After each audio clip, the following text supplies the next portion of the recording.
LinkedIn, it says possibility seeker. And I actually think that is true because I just love seeing all these opportunities and just jumping in and making the most of them.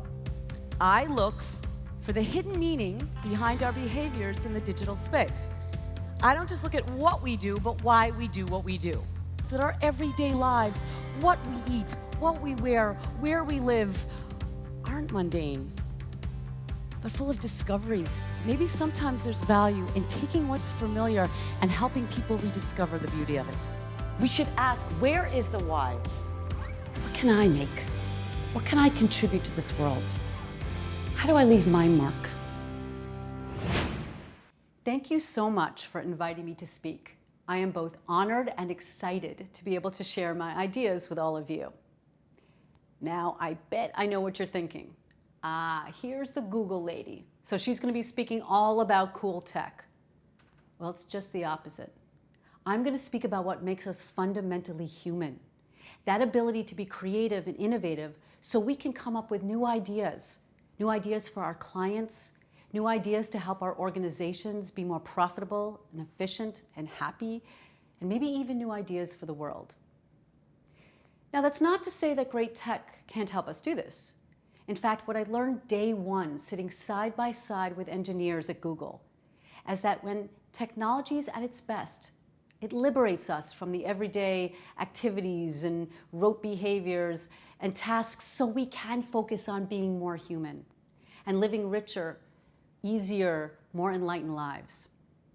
And what's great is that as financial advisors, you now have so many technology solutions at your fingertips to help you do just that, to help you spend more time doing what you do best, connecting with your clients and being more innovative.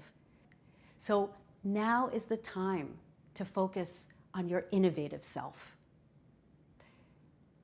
How do you tap? How do you unleash that sense of innovation within you and your teams?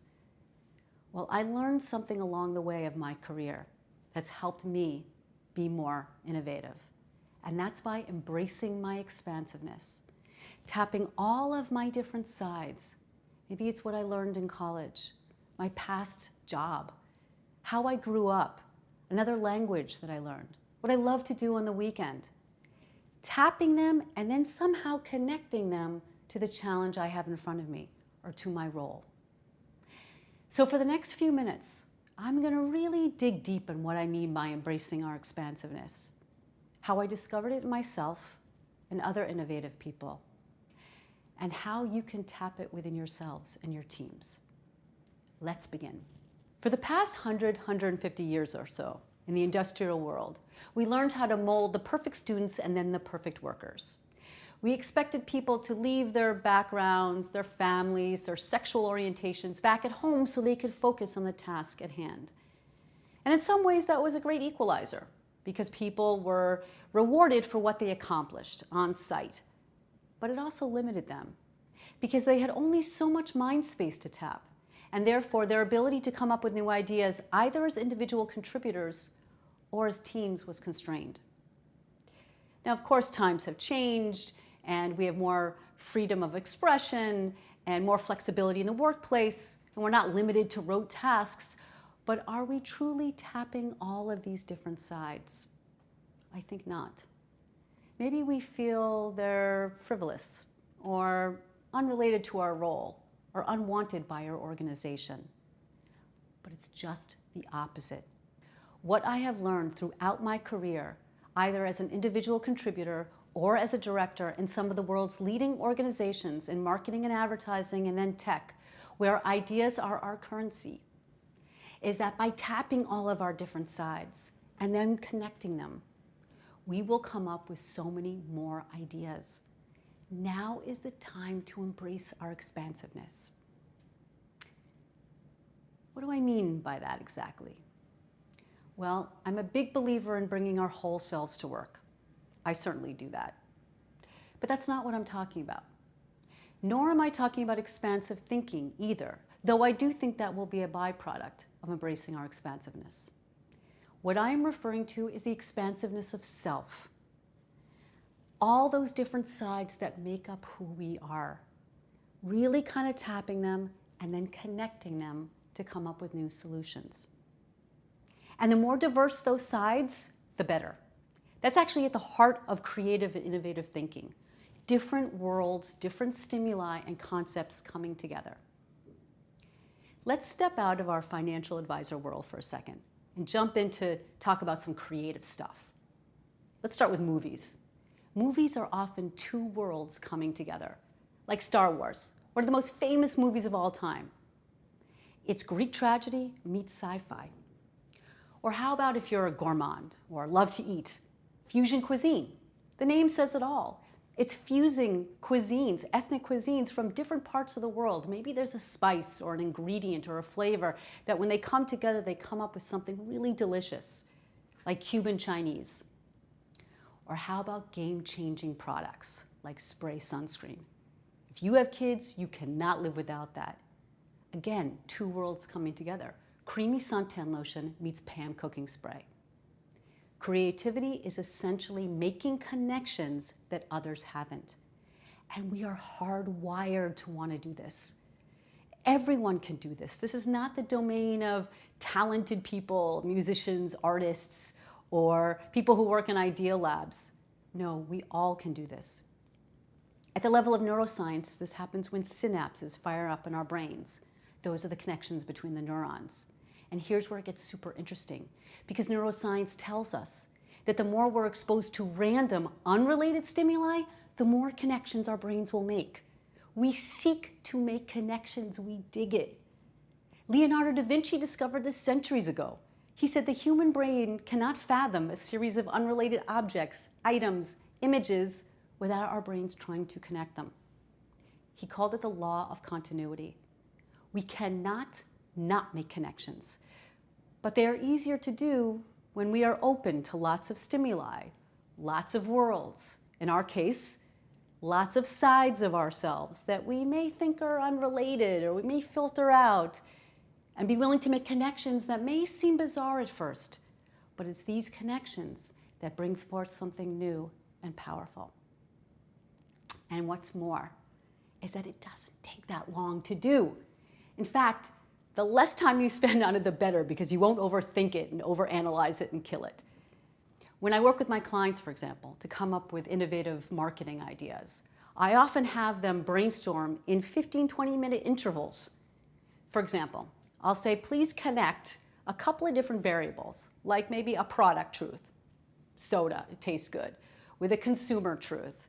Maybe these are people who like flavor, with a cultural truth, like diversity and inclusion, and then one Google platform, let's say YouTube. See if they can find a connection and come up with an idea, and then move on to the next ideation session for 15, 20 minutes. Again, connecting a product truth with a consumer truth, with another product platform of Google's, let's say, search, and then a cultural truth. And we do this over time. And then eventually we'll see which idea gets the most energy. So I've basically given you the 101 on innovative thinking, a masterclass, if you will. But how do we tie this back to ourselves and expansiveness? Well, I first discovered this notion. I didn't have a name for it, but I discovered it within myself because it was a coping mechanism. It was a survival skill. See, very early on, I knew I was in trouble. I was the third child, and my two siblings are wicked smart. Clearly, I come from Boston. They are math and science geniuses. You know, they took the SATs for fun, were part of the math team, and I could barely pass math. And so I was smart enough, but I knew I needed to tap other sides of myself in order to compete, in order to stand out, to have different ideas. So I knew I had to tap different sides. So I realized, well, I have a good sense of EQ. I like to socialize. I was a pretty good actress and liked to be in front of the camera, clearly. And I was interested in culture, particularly material culture, like fashion or music. And I finally had to tap those different sides in the 6th grade. I had to write a term paper on the Wild West. And of course, my fellow students did the responsible thing. And they wrote about a president or a law that was passed or a war that was fought.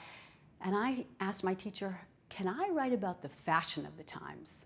and see how it reflects our culture and our values? She said yes.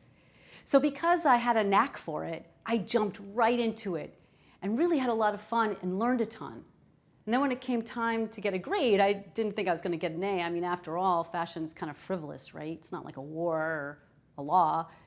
But she did give me an A because, one, it was unique. No one had ever asked to do a paper on that. And two, because of my passion, I surfaced so many interesting insights. So flash forward to college, and again, I had to use this coping mechanism. You see, I went to the same university as my really wicked smart siblings, and so I really felt like I was going to fail out. So how was I going to have an edge? How was I going to somehow have unique ideas? Well, the good news was I had a whole bag of goodies called my Jewish education. I spent my whole life going to Jewish schools, going to yeshivas, so I had so many things at my disposal, like Talmudic studies, biblical studies, Hebrew, Jewish thought. So whenever I could, I would dip into that bag of goodies and try to apply that learning to whatever I was studying in college. I didn't take any Jewish classes, but I was able to somehow make a connection. So whether it was to my econ class or English or certainly anthropology, which is what I ended up studying. In fact, I did my thesis in Israel. I had to go to a foreign place, speak a foreign language, but I knew that country and I spoke Hebrew. So I was golden.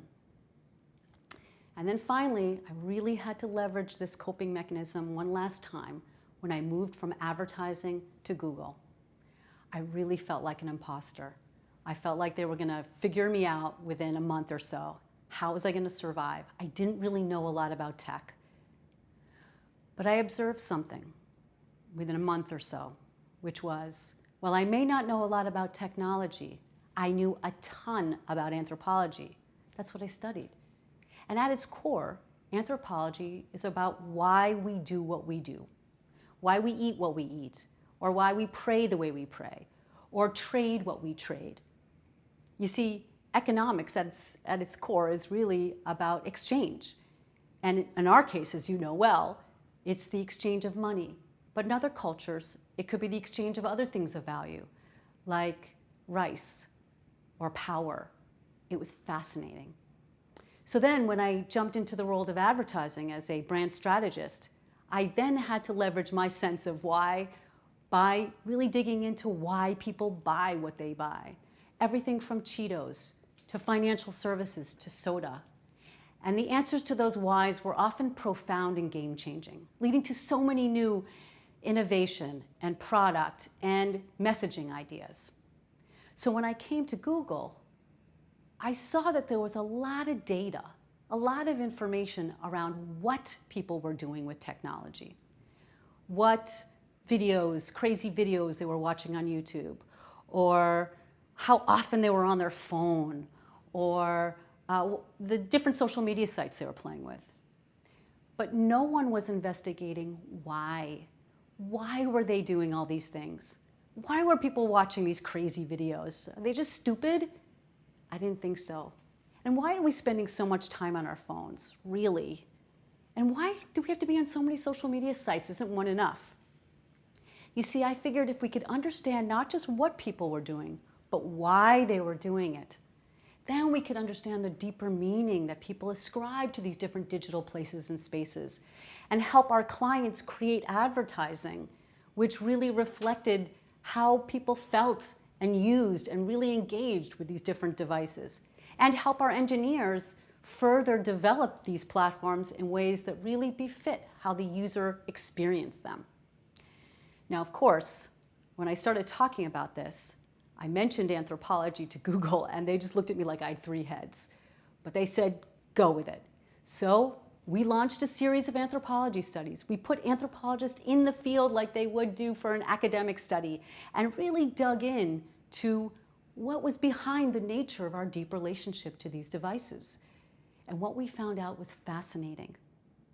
And that became a series of studies called Humanizing Digital, which was my platform inside Google and then beyond. And then it dawned on me, wait a second, maybe this coping mechanism, this survival skill is way more than that. maybe it's actually my superpower. Because you see, nobody else in the industry was combining anthropology with technology and coming up with something so powerful for both our clients and our organization. And then I took a step further back and noticed that other people, highly innovative people that I work with, that I work outside of Google with, they too are innovative because they combine their different sides to come up with something totally unique. Now, I'd love to share with you all of these stories, but we only have a few minutes. So I'm going to talk about some of the people I work very closely with and how they embrace their expansiveness. At Google, I have the luxury of running a team of sub-teams. And what we do is we help our clients develop and optimize their advertising and branded content for YouTube. And one of the sub-teams is run by Jenny. It's a research and insights team. And Jenny is an awesome businesswoman and strategist. She also happens to be a mother of 4 and is training for the marathon. And she'll come to the office regaling us with stories about her kids and her 4 a.m. workouts. That's bringing her whole self to work. But she's done something more, and this was critical during COVID, when teams were really facing a crisis of morale. She helped her team by not just leveraging her business side, but her nurturing abilities as a mother and her training, her resistance training and resilience training from her marathon days, to help build a program to keep her team not just motivated, but really building and innovating. So not only did they survive, but they thrived and came up with a totally new product offering for our team during this time. She embraced her expansiveness. When I look at CVs, and I tell my managers to do the same thing, of course I look for the prerequisite skills and experiences. That's table stakes. But I also look for what else do they do? What are their hobbies? What are their side hustles? Are they bloggers on the side, podcasters? Maybe they're weekend warriors or bicycled around Europe. Whatever it is, I want it because selfishly, I know that somehow we can tap those sides and bring them to the organization to help elevate the group. Here's an example. One of the other teams within my larger set of teams is called the Creative Effectiveness Team. This is a group of analysts who analyze how well advertisements are performing on YouTube. For example, are people watching the ad till the end, or are they dropping off? Are they seeing the ad more favorably or the brand more favorably after watching the ad or not? That kind of stuff. In that team is a killer analyst named Johannes Helms. You actually may have heard of him. He's a YouTuber. He knows how to film and edit films superbly. In fact, he just was in Iceland filming the inside of a volcano, and it went viral, and he was in all these talk shows.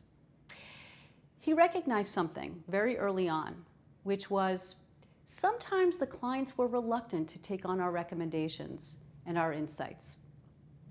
Now, we tend to present those insights and recommendations in the form of a written document, like a presentation. And he thought, why not he taps his unique editing and filmmaking skills and take the client's ads and overnight edit them based on the recommendations so that he can show the clients how the ads would look and reassure them that actually they would be better as a result. And so clients were starting to get excited by that.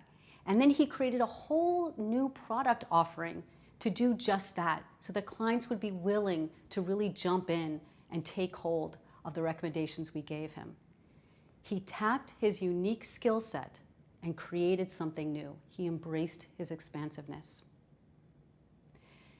Now, how do we tap our sense of expansiveness and that within our teams? Well, I have 4 steps.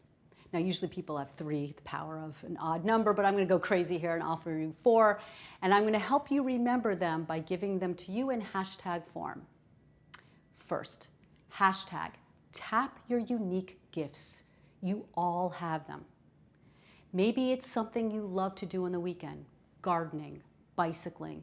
Maybe it's something you love to do with your kids, or it's something you studied in college. Maybe it's a second language, Greek. Maybe it's just a skill like creating lists. Whatever it is, start jotting it down. Put it on a piece of paper. Ask your best friends what they think of you. And over time, just create this list. Don't worry if they seem totally unrelated to your role or to the challenges you have in front of you. Remember, your brains will make connections and interpret those connections to bring an idea forward. Speaking of which, did you know that the New York Police Department has to take a course? It's called the Art of Persuasion. They have to go through a series of lectures and go to museums to learn about art. Why? Because it helps hone their perception abilities and challenges their internal biases. So when they're looking at crime scenes, they see things they normally wouldn't have seen. Now, that kind of makes sense, right? But who would have thunk it? Art meets police work. That's what I mean, the combining of different worlds. Second step, hashtag just say yes. So as you look at your list of assets and talents and hobbies, maybe there's some you want to polish up. Maybe you think, hey, those could be really helpful.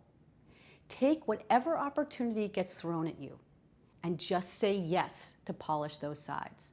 Maybe it's taking a course, a couple hours out of your week.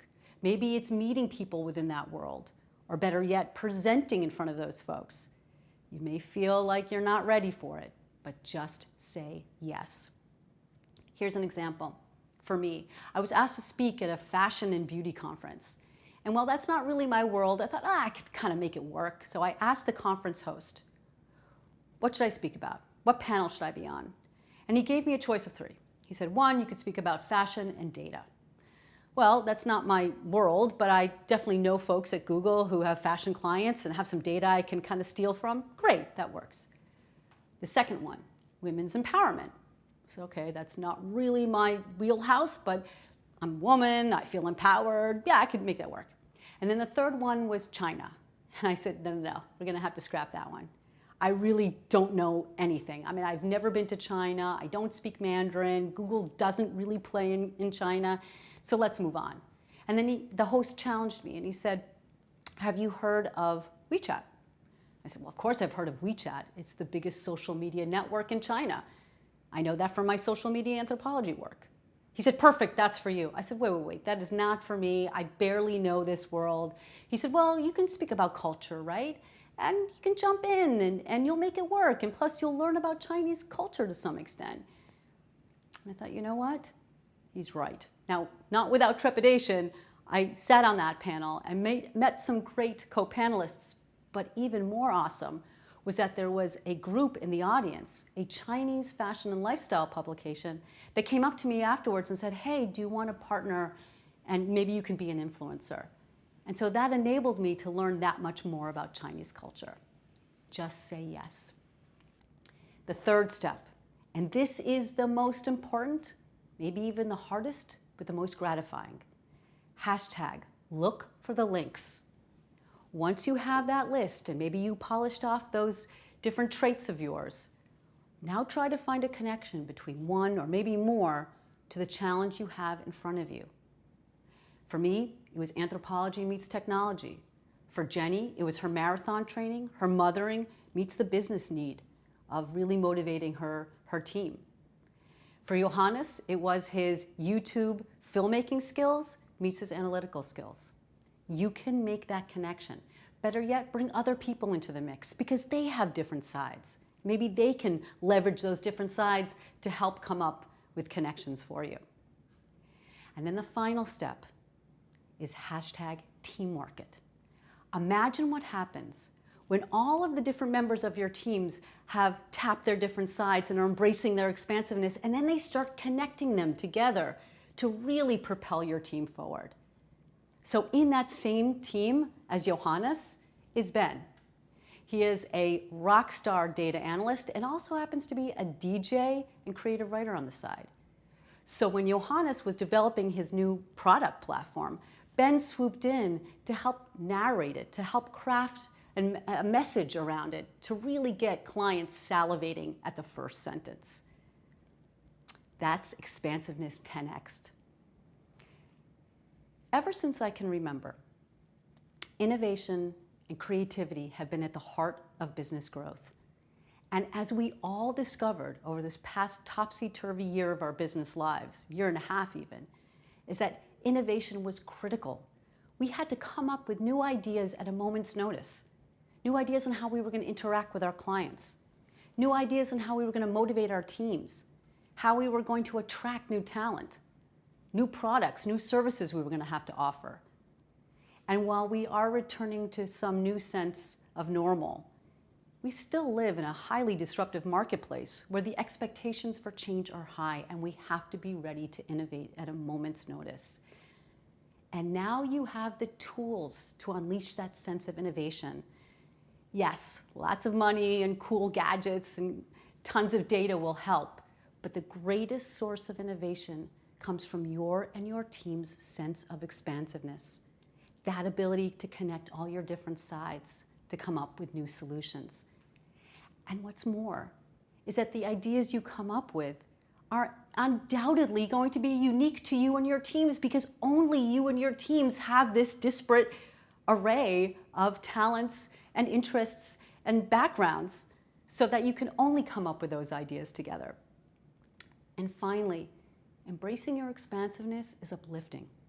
Not only will we reap the rewards of new ideas, but we will also raise morale, because people will feel totally and utterly fulfilled because they are engaging all of their different sides. And it's this sense of morale that helps teams weather storms, like the storm we just went through for the past year and a half, and get us ready and excited and energized to develop more ideas for the future. I am so excited for the rest of this conference and what you're going to learn about all the new technologies that allow you to spend more time being you and innovating.